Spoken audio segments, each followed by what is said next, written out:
بسم الله الرحمن الرحيم. haddaan ka hadlo shirka ka socda ka bilaabaya Brit haddii la yidhaaho magaalada London ee Soomaaliya loo qabanayo horta marka hore waxaan u caddeynayaa shacabka reer Soomaaliya iyo adduunkaba in horta anagu shirkaas Somaliland badan la yidhaaho ama shirkaasna khusaynin anigu markii hore laba waddan isku darsan baan ahayn kabacdina laba waddan oo isdilay baan ahayn dowladda waxaan la dagaalnay Soomaaliya gacanta ku haysay subxaana watacaala ilaahay baa anaga guushina siiyey kabacdi wax dadka ku hoostay 1990 inay qarannimadeedii sida hawsh yar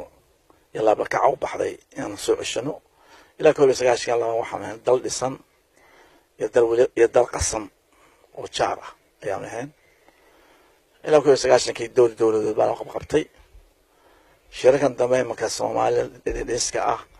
وحاول دمبي دكينيو ديل أورنجري أنا ما كسر مكان الصومال يعني مكان هذا مكان وراء هذا ما أعلمه دم ضد كالصومالية كشقينية wadano ay gacanta ku hayaan oo ay wataan kombaniyada waaweyn adduunka ee shidaalka ayaa weeye oo quwadaha waaweyn adduunkuna ay ka dambeeyaan lagu heshiis yahay Soomaaliya waa loo tashaday khayraadkooda gurta loo tashaday inay dawlad samaysan baa loo tashaday in la jarjaro oo dawladda qabaa'il ku dhisan waliba cadaalad ku dhisnaa qaarkood dadka masaakiinta dusha ka fuuleen inta ciidamada soo shaqaad ka haysteen shisheeye ayaa la sameeyay burcad badeed baa loogu marmarsooday si loo gurto kalluunkooda si qashinka loogu daadiyo nuclear waste hadda wixii way soo dhaaftay dawladda hadda la dhisay waxa weeye waa dawladda kombaniyalka leeyihiin ra'iisul wasaaraha xoole oo qayb ka yahay kombaniga in la sameeyo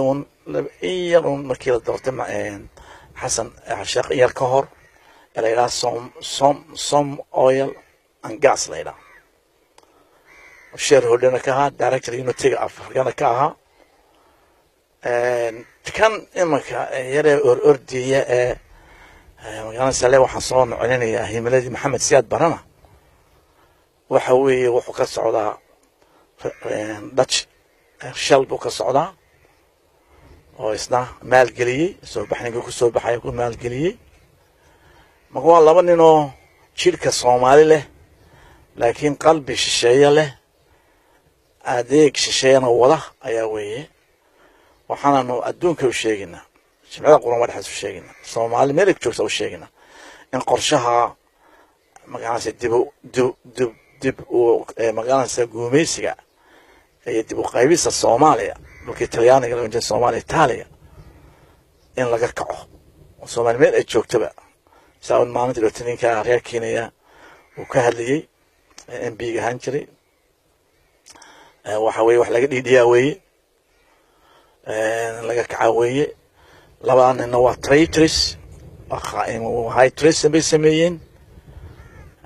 waxaa lagu marmarsoonaya dhalinyarta Soomaali baa lagu la dagaalamayaa baa lagu marmarsoonaya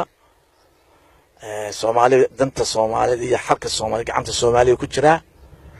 annaguba markaan dalkay dib u sinay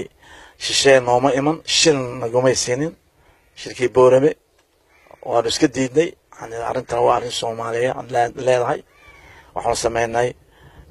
dhaqan Soomaaliyeed hab Soomaaliyeed ku kala baxnay ku heshiinay marka waxaan arkayaa anigu waa labadan waa number 1 enemy of Somali society meel kasta jooga Soomaali Ingiriiska waa tidday uu leeyahay inuu dantiisa raaco Soomaali khiyaameeyo taariikhda dib u raacid waa cadu Soomaaliyeed oo Ingiriis waliga ahaan jiray marka waxaan leenahay ka foojignaada dalka reer Soomaaliya waxaan leenahay meesha waxay ka soo baxaa وحنا يلي كلام جيلهم وحنا يلي كلامنا سبحانه وتعالى وحنا لنا دتك محمد سيار هلا دقالمي SSDF magaalada USC ahaa waxaan leenahay iskamca isqabsada arrintaas inay suurto gasho ka ilaaliya baan leenahay in Soomaaliya ka leenahay la gamcana isqabta Soomaaliya Italian qabaa'il iska dhaafa idinko midaysan